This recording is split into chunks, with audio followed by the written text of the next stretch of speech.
My fellow Americans, Laos is far away from America, but the world is small. Its 2 million people live in a country 3 times the size of Austria. The security of all Southeast Asia will be endangered if Laos loses its neutral independence. Its own safety runs with the safety of us all, in real neutrality, observed by all. I want to make it clear to the American people and to all the world that all we want in Laos is peace, not war.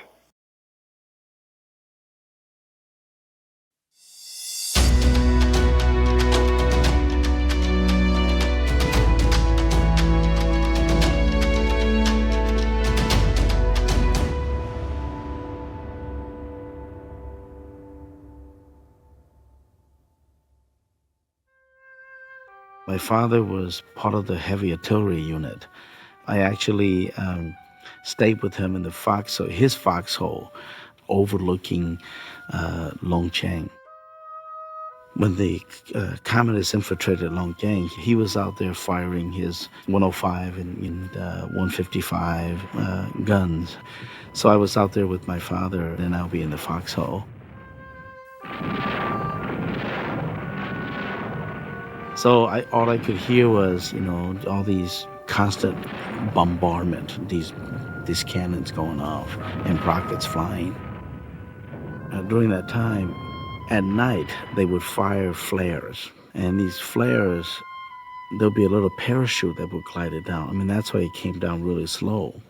And so we, as kids, we would often seek out those parachutes for toys. After the conflict calmed down, the next day I woke up really early and went out and searched for those parachutes. And I got near the airfield and I saw these dead Vietnamese. It was all quiet and everything, so I decided probably not safe for me to be here, so I walked back home. Home was a secret military base in the mountains of northern Laos called Long Tieng. The base was also known as headquarters for the CIA's clandestine operations in the country, commanded by General Vang Pao. To his forces, he was a George Washington-like figure. General Vang Pao was not a person like us. He was a courageous and powerful man. Hmong people believed that the heavens sent Vang Pao to be our leader. To this day, Hmong people still honor and believe in Vang Pao. General Vang Pao had a calling: fight against the violent North Vietnamese communist invasion of Laos. Few in the United States were aware that next door to the Vietnam War in Laos, the CIA was running a full-blown military operation, minus most of the U.S. armed forces. It was the so-called Secret War. The Communist Pathet Lao, with the backing of Ho Chi Minh's North Vietnamese army, were the enemy. Hmong, Khmer, Lao, Mien, and soldiers of all ethnicities defended Laos, with the help of some very powerful and secretive friends.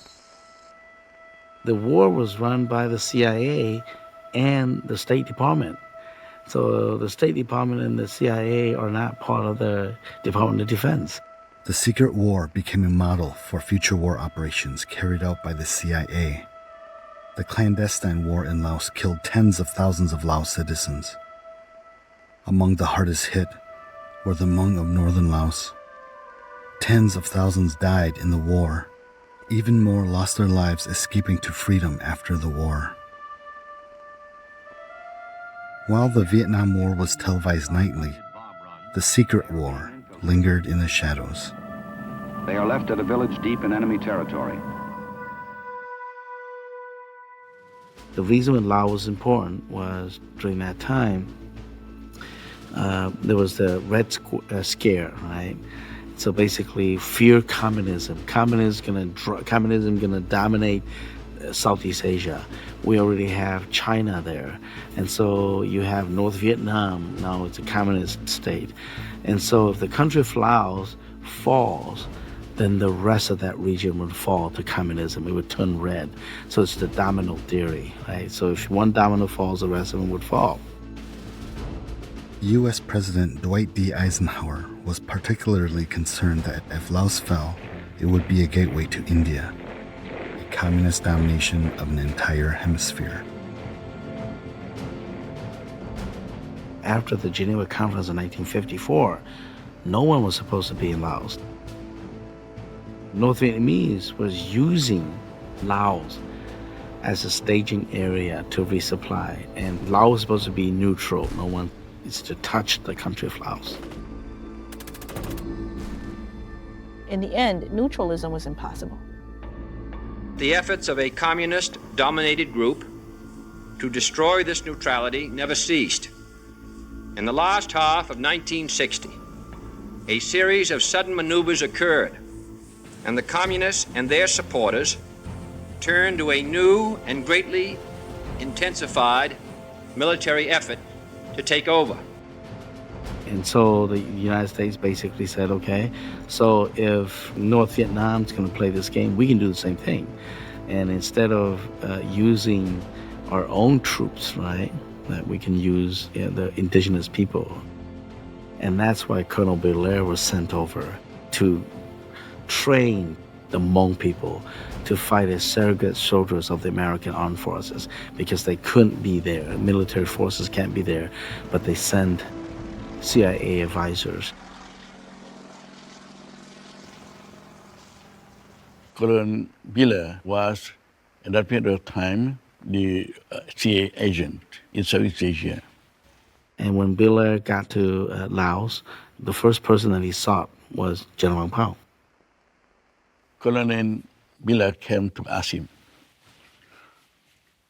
Lieutenant Colonel Vang Pao, if the Royal Lao government send you ammunition, guns, I would like to ask you, if someday you and your Hmong people are going to turn the guns against the Royal Lao government, Colonel Vang Pao said that, Colonel Belair, I am an officer of the Royal Lao Army. My Hmong soldiers and I, we never turn our guns against our Royal Lao Army, and because of that, I asked you for help. 2 days after, the Royal Lao Army sent to military Dakota to drop ammunition and guns and food for Lieutenant Colonel Vang Pao and his soldiers. In that moment, the U.S. and the Hmong became bound to one another, whether by choice or necessity, in a war to keep the communist North Vietnamese and Pathet Lao from overthrowing the Royal Lao government. I think for the Hmong, what they really would want is just forget about the war. We don't want any part of it. You know, we just want to live free. They had to choose either the communists or the king in Vang Pao. Even if the communists ruled Laos or the king ruled Laos, it's the same for them. They're still a minority, right? They're still going to be discriminated against. They'd rather not pay the price if they don't have to. The fact that they ended up paying the price in northeastern Laos on both sides, was because they were forced to choose, one side or the other.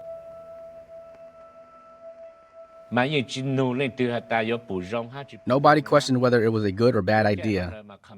During that time, it was mandatory.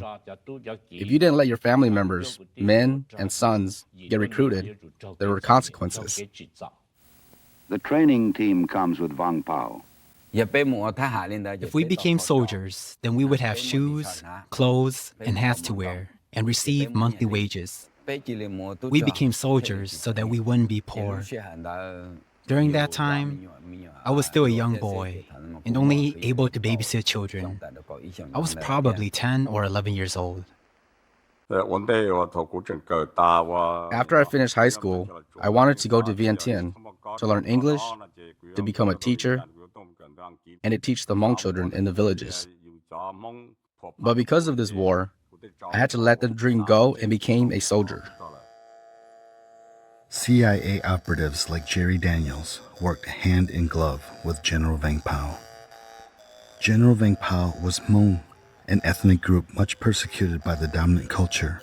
They were sometimes called barbarians or male a holdover from the Chinese who chased them out of their country. The United States and General Vang Pao essentially ran the northern part of the secret war together. They were a powerful team. We Hmong people didn't know why we were in this war and for what reasons.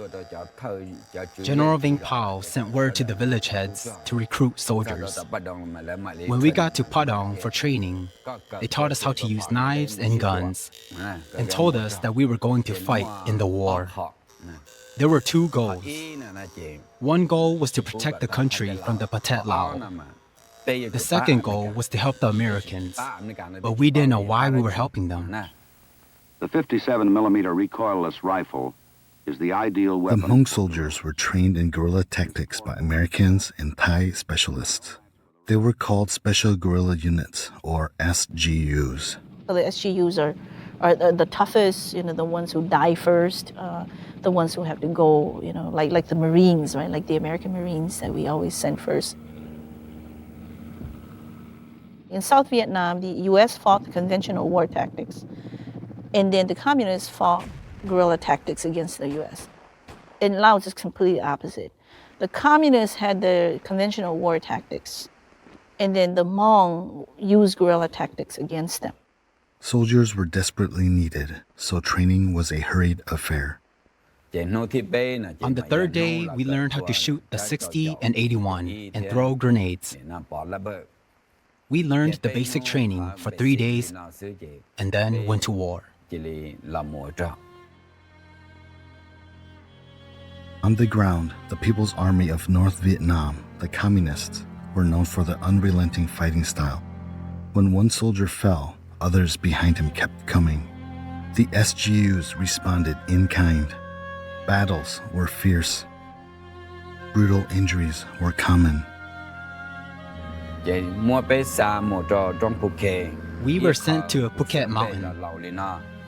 I still feel bad to this day. These soldiers didn't have the proper training.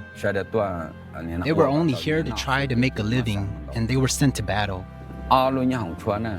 That day, we were on 2 helicopters. These helicopters were transporting us from Padang to Phuket Mountain. The first helicopter was filled with a group of Vu clan child soldiers. They were new, so they wanted to be in a group together. There were about 12 of them in the helicopter. As the helicopter started to land close to communist lines, everyone started jumping off. Before they all could get off, the communists threw grenades, and they exploded near them. The helicopter swerved off immediately with 2 soldiers still in it.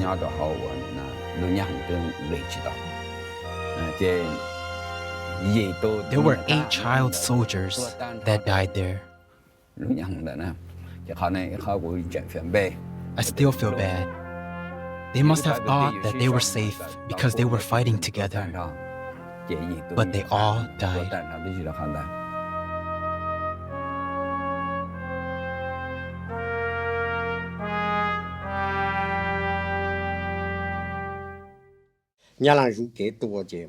The communists patrolled the roads. One time, they shot at me and a bullet hit me right in the rib and lodged into my lung. They threw grenades and they exploded near me, hitting my arms. The bullet that hit me in my lung caused blood to rush up into my throat. I started to feel the blood clogging my throat, making it hard to breathe, so I spit it out. I had some medicine in my pocket, so I took it out and ate it. I also had some morphine, so I shot one in my arm. There was so much blood that I had to take off my shirt. I left my tank top on. I continued shooting at the communists so that they wouldn't be able to come get me. I wrapped up my wound and slowly walked away. I took off my canteens and belt and shoved a handful of bullets into my pocket. I held my M16 as I continued walking. A grenade then went off about 2 feet behind me. The logs behind me exploded into my back, butt, arms, hands, and legs. It was so hard to walk because of the pain, so I started crawling. The flies and leeches were everywhere. They were getting into my eyes and my wounds as I lay to rest for a while in my large pool of blood. I came upon a group of soldiers near a small hill and I called out to them. They were not a part of my group. They were Yao soldiers. I was sitting inside an abandoned communist bunker, and so when I called to them, they came to help me. There were 6 of them. They took me to their base where they put me by the campfire and told me to warm up here. My captain heard that I was at their base, so he and another soldier came to get me. My captain told me that we needed to leave because a helicopter was not able to pick me up here, and the communists were planning to attack this base tonight. I told them that I was in too much pain to walk. They continued to convince me that if we stayed, then we would get captured, and I had already suffered this far. I was in too much pain, so they told me they would carry me. As they held me up, I felt the bullet in my lung and all the wounds on my legs. It was so painful, I thought I was going to die. They both slowly carried me and we walked back to an area overnight. The next day, they attempted to airlift me, but they were unable to. So we waited for a second plane to come airlift me. They took me to Long Tieng, and then eventually to Nasu.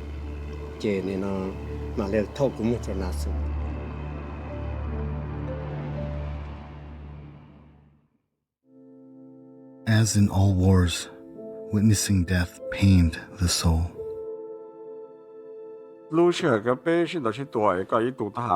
During war, when one of your soldiers or friends dies, there will be tears.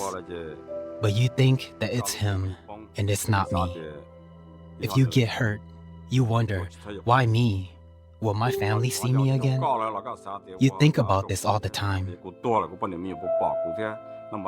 During the time that I was in a leadership position, I sent the dead bodies back to their families, and they came and cried to me.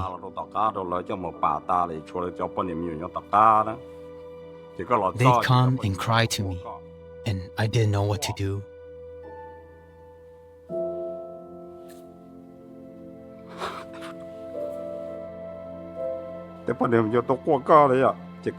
I wiped their tears and take them to meet with General Veng Pao. I would tell General Veng Pao that my soldier died, and that this is their crying family. I asked if there was any financial assistance for them. They would get some money, and then I wouldn't see these families again.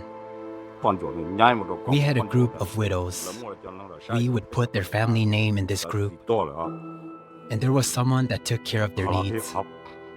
This is what makes me sad.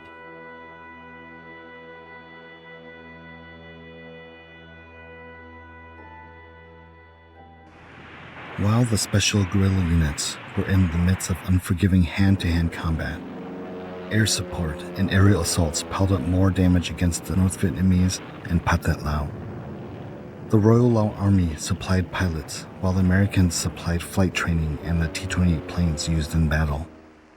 The CIA's Air America, a so-called charter airline, along with a secret group of officially unofficial U.S. Air Force pilots called the Ravens, provided forward air support. They spotted the enemy, relayed positions, and asked the T-28s to go after them.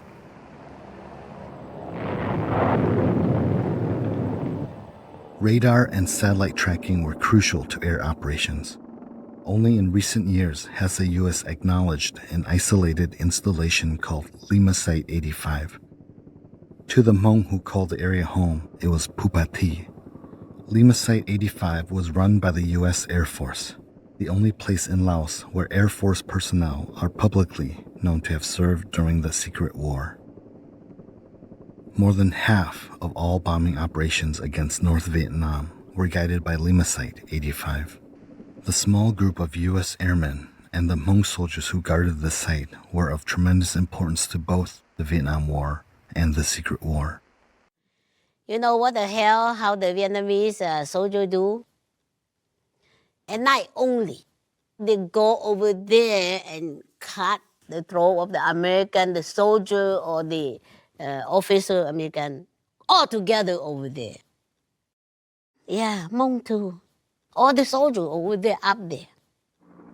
That time, American, the CIA lost big, important place over there because the Vietnamese know exactly what they do over there.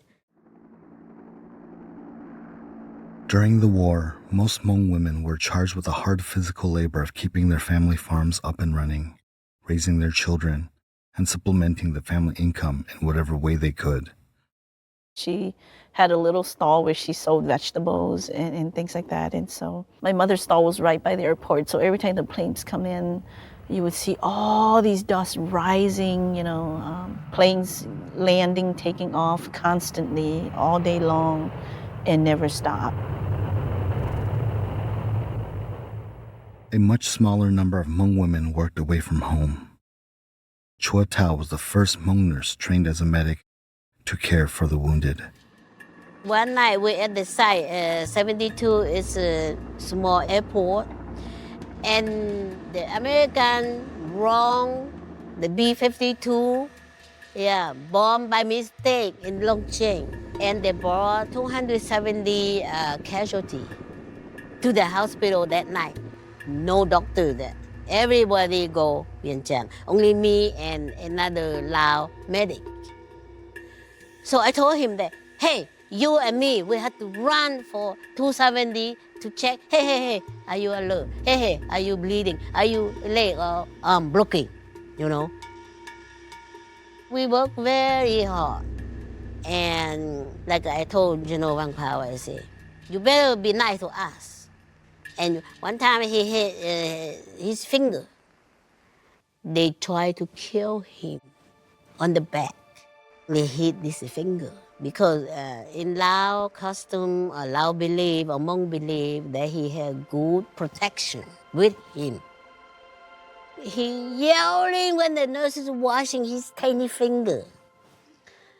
Then I was angry. I go and hold his hand and say, come on, General. You are my son-in-law because you marry one of my nurses, the best nurse. Listen. Then I hold his hand and I say, give me a syringe. They give me a syringe. I say, is that okay? He said, what are you going to do? I said, because yelling, I'm going to give medicine in here and not hurting you. Oh, no, I don't like the needle. I say, Sinus General, the soldier cut off the arm, cut off the leg. I never see you. And now your tiny finger doesn't hurt. And he looked at me very strange. I said, stop looking at me. Stop looking at me like that. I want you to come and visit those soldiers sometime. But you are so busy, I never see you. Then after that, he come visit. An NBC News crew captured the head of all Hmong forces, General Vang Pao, on one of his later visits. Since 1961, the Secret War had swallowed northern Laos. Losses were heavy on both sides. The Paris Peace Accords were signed in 1973, ostensibly putting an end to the war in Vietnam. Next door, General Vang Pao was pushing hard to continue fighting. The communist North Vietnamese and Pathet Lao had not let up. But a corner had been turned. The U.S. wanted out of Southeast Asia, and that included Laos. Finally, they signed the Vientiane Peace Accord on February 21st, 1973. The two sides, the communists and the Royal Lao government, were to jointly rule Laos with a third group, neutralists, providing a middle ground. All were to be equal. It was a tenuous arrangement, enemies coming together to rule. But after decades of war, the people of Laos had hope.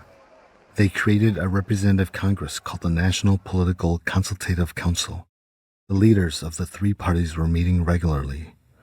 Optimism was in the air. I was asked by the royal government to be part of a task force to plan for the future. My task force and I went to do workshop from North Laos to South Laos to plan for national reconciliation, social and economic development. And everywhere I went, I saw the population was very happy to see peace coming. Laos citizens were officially going to be at peace for the first time since the start of the French Indochina War in the 50s. But the North Vietnamese and the Pathet Lao were secretly making plans to forcibly take the country. General Vang Pao's headquarters at Long Tieng were a prized target. If the communists could take it, then a march into the capital of Vientiane was almost certain. Communist forces spent months sending thousands of soldiers to surround Long Tieng. Then they waited for word to attack. It was mid-May 1975. Saigon and Cambodia had both already fallen. General Vang Pao was said to have known that they were coming. He was ready to stay and fight, but the CIA ordered him to make a clandestine escape to safety in Thailand. No one was to know, for fear of the chaos his absence could cause. His closest soldiers engineered his escape by first getting him out of his house. When we got to the steps, I took off my hat because it had a large brim and put it on him. I held onto his arm and we walked side by side towards my car. We popped the smoke signal and yellow smoke rose to the sky. The American U.S. aid helicopter was already circling in the river valley, waiting for us. They circled up and landed next to the fish pond. The general started to enter with one foot and used both hands to hold onto the bars above his head, and then he stepped back down. I don't know what he was thinking. He points his finger to the sky and spins it around. He then stamped his foot twice on the ground and got on the helicopter. The door closed and the helicopter took off. At that time, I felt like I could have died. I was sad, and to this day, I still feel disappointed because he had always said, "You will go with me." When the helicopter took off, he left me behind. My hope was completely gone, and I thought, he left me, and this is it. I really felt as though I died.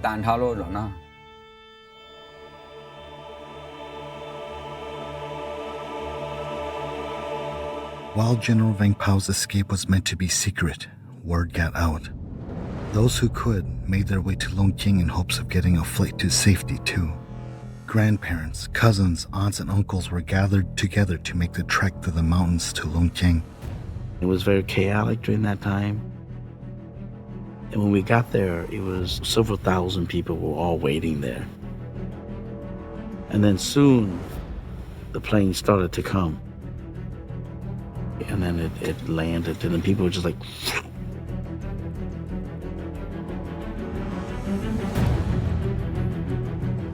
Little did we know that those planes were only reserved for military officers. In fact, General Vang Pao said that each of those planes was designated for a colonel. When the plane landed, and they said, "This is Colonel Sandang Xiong's airplane." And so my dad said, "Okay, if it's Colonel Sandang Xiong's airplane, then let's go." And so everybody flocked, and then these C-46 are quite high, so you need to climb the stairs all the way to the door. And so they pushed us, and then my dad pushed us. My mom got in, my brothers got in, I got in, and then they closed the door. And it was like sardines in that C-46. You could probably fit about 30 people in there, but must have had been over 100 people in there.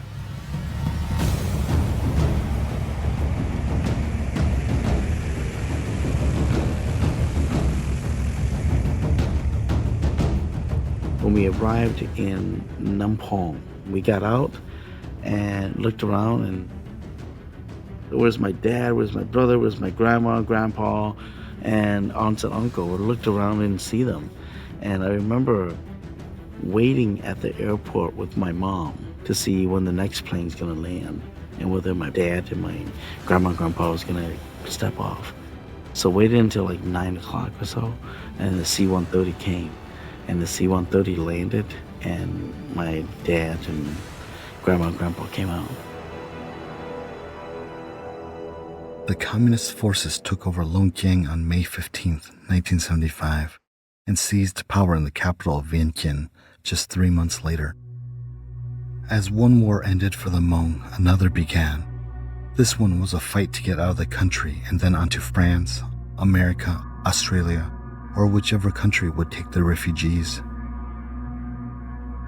During the time when Vang Pao was still in Laos, for me, life was very normal. It didn't seem like a war.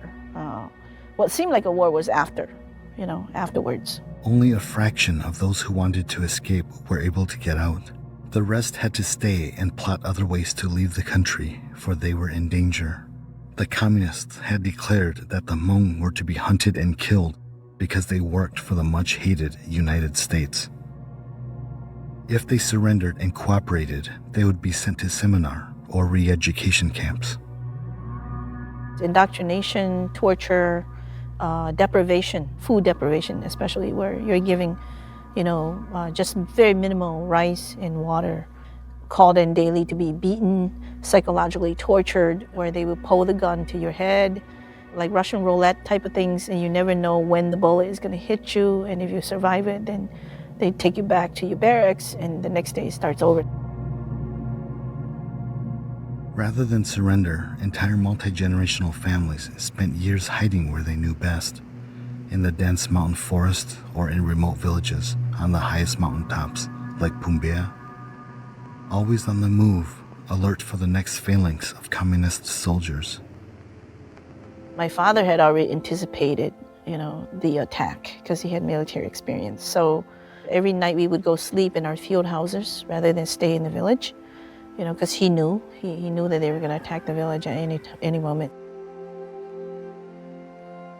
At the actual time of the attack, we were actually in our fields on a mountain that overlooks the village. So, I watched from the mountain the village being bombed and attacked.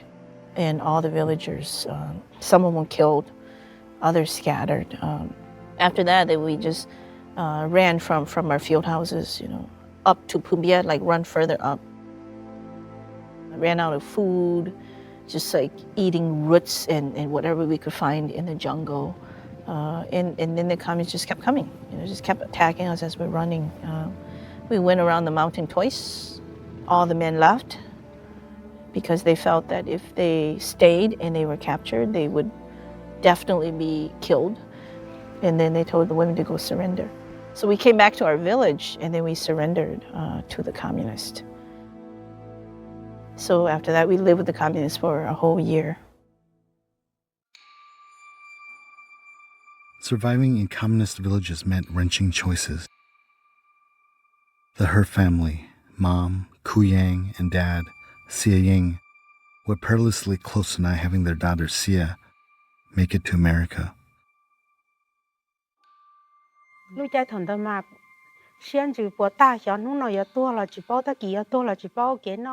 that time, we were so depressed. We didn't know whether we were going to die today or tomorrow. We were poor and starving. Those of us living in the village were so poor and scared. We were afraid of being killed by the Pathet Lao. We're also afraid that the Pathet Lao are going to find and kill my father and our husbands in the jungle. We were afraid of everything.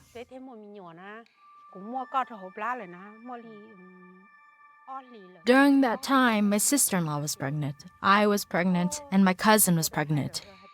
My father and the men lived in the jungles, and when we were pregnant, we were afraid that the Pathet Lao would know that my father and his men were close, and that was how we became pregnant.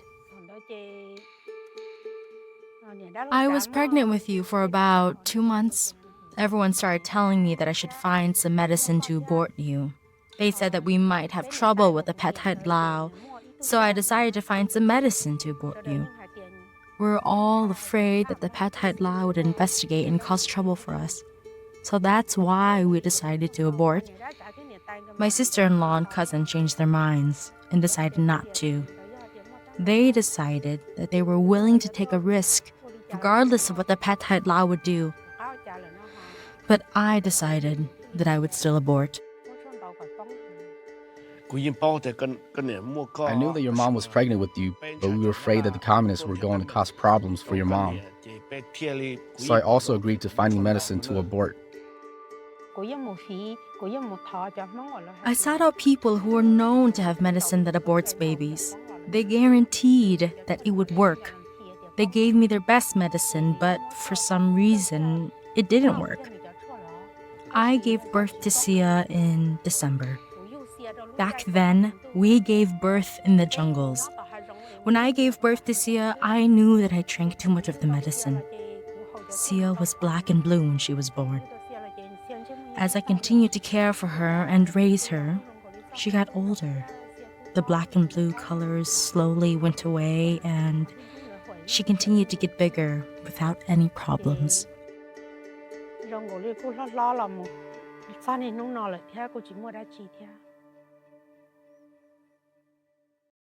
Whether families surrendered or hid in the jungles, the ultimate goal was escape.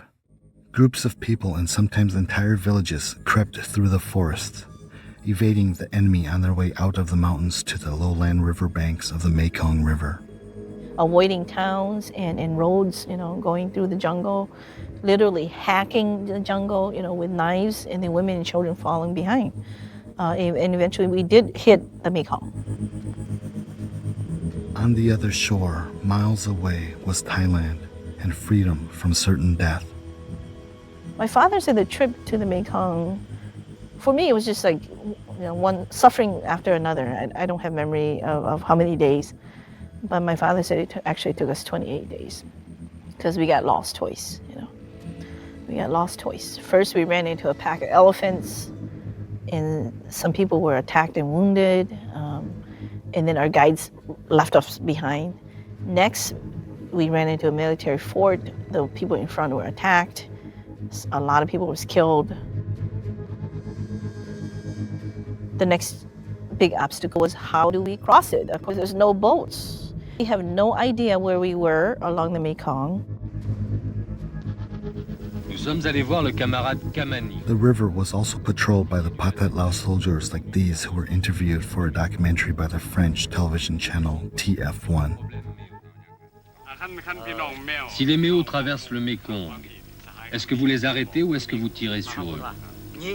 On tire. Ce n'est pas moi qui donne l'ordre de tirer. Ce sont nos supérieurs qui nous ont confié la mission de contrôler cette frontière du pays. Nous devons appliquer à la lettre leurs instructions. Ces groupes de Méos, si l'ordre est de les massacrer, nous les massacrerons tous.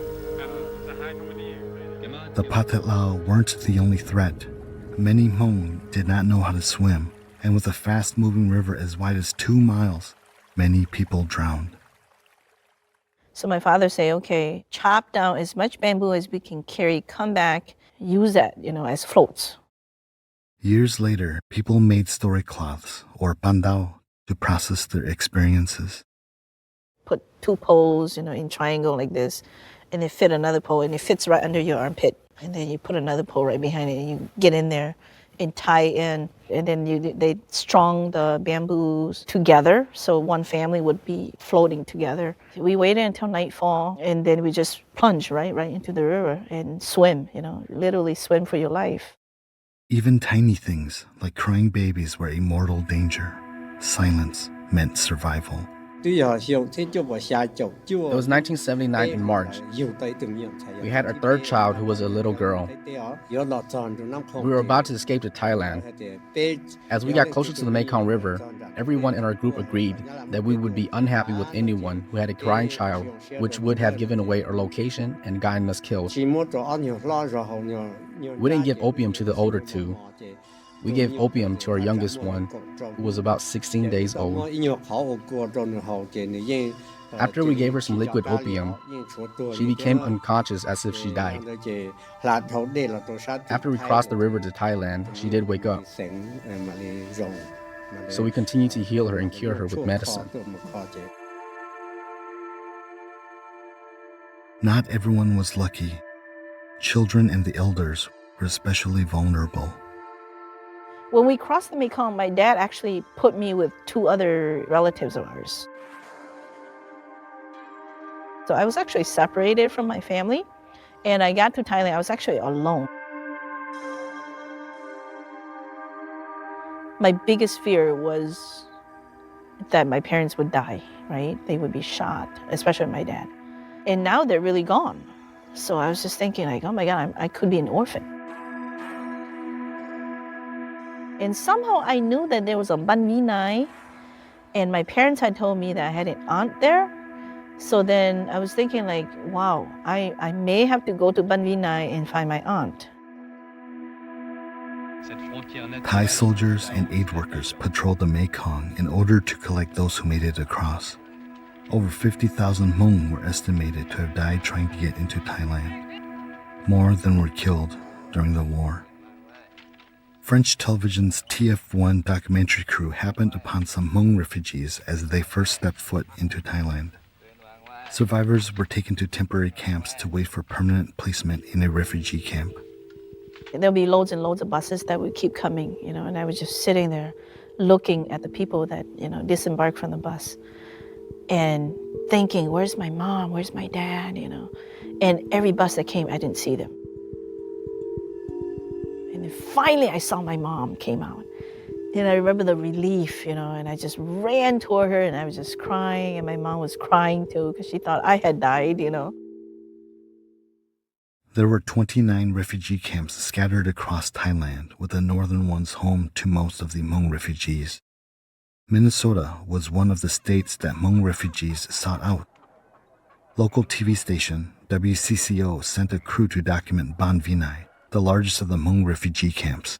With around 40,000 people, the population of a small city crammed onto 400 acres, to say it was crowded was an understatement.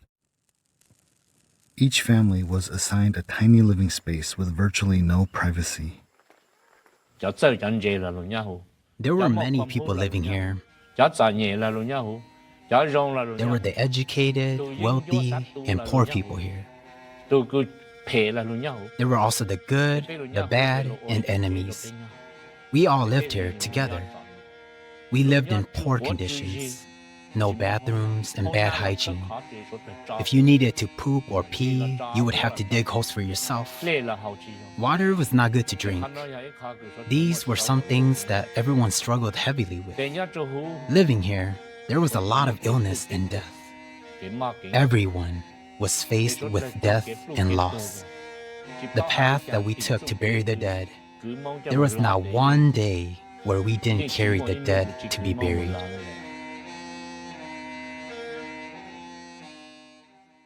Thai officials wielded incredible power over the Hmong in the camps.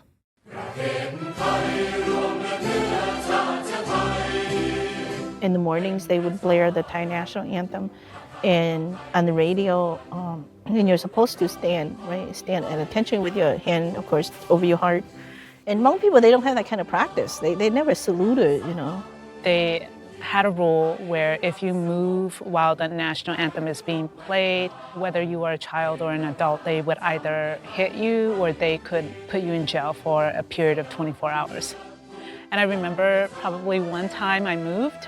For days and nights, I had this nightmare about some Thai officer coming in and carting me off. I did witness some beating, where the Thai police would be in there. People didn't stand, they continued doing what they want. And then they would just pick some guy and beat him up. Kids did a lot of growing up in the camps. I remember going to the market with my father in the camp. Yeah. They would play these Thai songs. I remember your favorite singer, Dao Bandang. Right. And that market was the first time I heard him sing, and I was looking at some yams. And the only reason why I remember that particular yam really well was because I was examining it, only because the song was on and my father looked really sad and I didn't want to look at his face. So I looked at this fruit that was in front of me. I remember that fruit because of that scene in that market. Some families spent more than a decade in the refugee camps. Children were born there. People married. Neighborhoods were created, all the while waiting for their names to show up on a list of families approved to leave. And even then, it wasn't simple. Our name came up twice. We didn't want to come. Family was divided into two. It was my parents, right? And then it was my grandma and grandpa and my aunts and uncle. So if we were to leave, what's going to happen to them? What if they didn't get to come, right? And so that was the fear. Here we are, we came all the way here. We're going to leave them here, and we're going to go to America in a country we know nothing about. We don't even know where it is, right? Or what state we're going to be in. Finally, my dad decided, okay, let's go. So we came on October 22nd, 1976. I remember the first time we walked to this place to look at that list, and my father didn't see our name on it. And that was when I knew that going to America was really important for my father. Reaching the United States after years of surviving endless war brought one level of relief. The daily chance of dying fell dramatically. But the absence of immediate trauma released long-suppressed fears and emotions. My father was really depressed when we first came. I think it's hardest for the men. Hmong men don't want to admit anything, right? And so he may not want to say, I'm suffering from, and we don't have a word for mental health in the Hmong community, in the Hmong language. And so the only word for mental health, the only equivalent is the person is crazy. And so you don't want to be labeled as a crazy person, I'm suffering through this. When I sleep, I sometimes scream and yell, and my wife wakes me up and asks me, "What's wrong?" I would tell her that I dreamt that we were still at war. Sometimes when there's a loud noise, it startles me and reminds me of the bombs that the communists shot towards us. For over 41 years, these things haven't disappeared from my head. When I think about these things, I feel my body get all warm. I've been controlling myself, and so I haven't talked to any doctors. You're always on the alert, and even to this day, I tell my wife and I tell my children, in the middle of the night, don't just come screaming into my room, because you put me in that mode, right? And this is where the PTSD comes into play, right? I think I may suffer, I may have PTSD, because if in the middle of the night, if people come in and scream and yell, I would just stand right up. I was just like, what's going on, And if I'm experiencing that, just imagine someone in the battlefield. They are still living with a war that hasn't ended for them. Soldiers also have to live with old war wounds.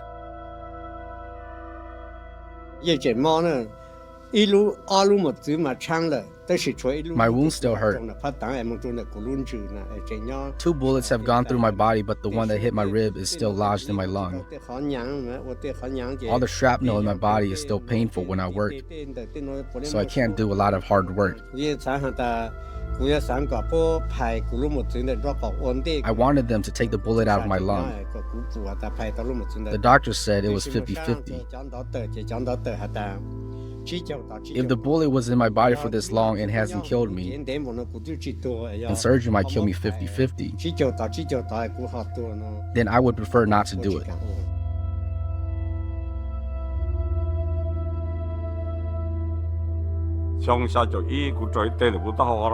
In 1971, I got hit on the head by a bullet from an AK gun.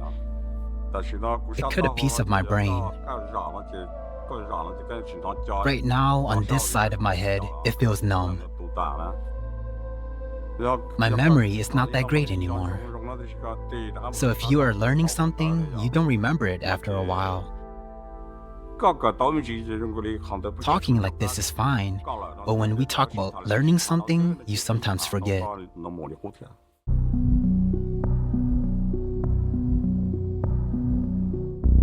Hmong soldiers are not considered U.S. veterans. They receive no veterans benefits, even though they were paid by the American CIA. One Hmong that died in Laos meant one American from South Vietnam going home.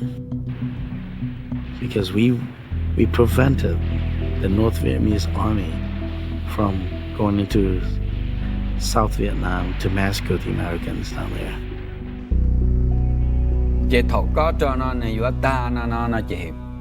Towards the end of this war, there were more than 35,000 Hmong in Laos that died on behalf of the Americans. We didn't value our own lives. We were more than happy to die for the Americans. This is what we did. To be frank, this was a secret war. The Americans kept us a secret, and the whole world didn't know. After we lost the war, the whole world knew about the sacrifices we made for the Americans. We were their soldiers, and we fought for them in secret.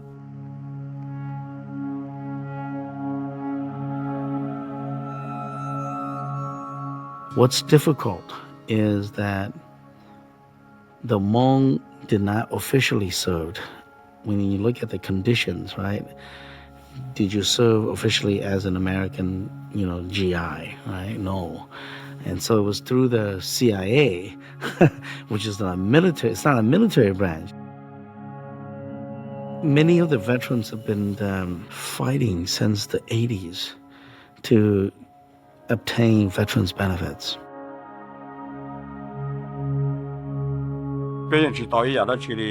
We don't receive anything. Right now, what we have been lobbying and asking for is benefits.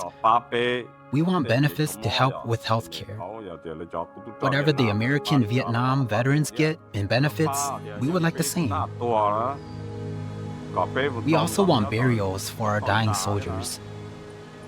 We want to be buried in the cemetery with other soldiers. We hope that one day America will recognize our efforts during the war.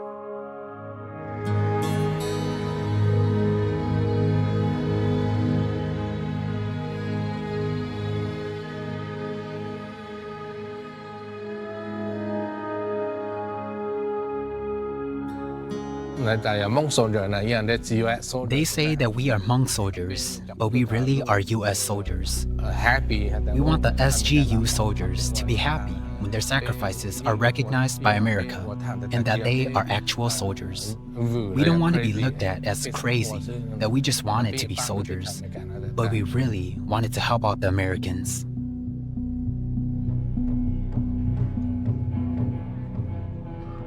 So I don't know whether we should hold our breath. Not many of these veterans are around, and they're dying off every single day. And many of the policy witnesses are all dead.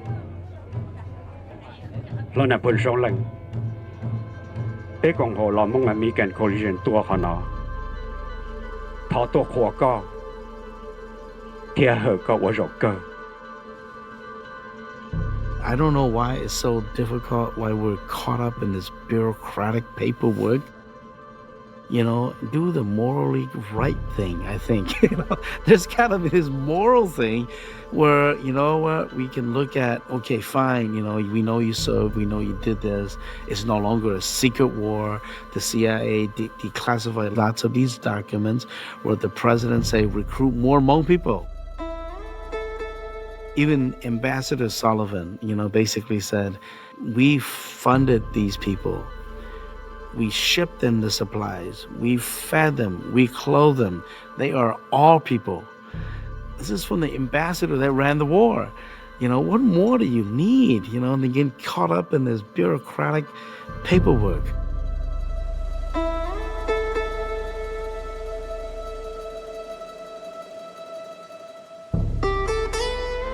We served the United States of America. We protected Americans' interest. We died protecting Americans' interest.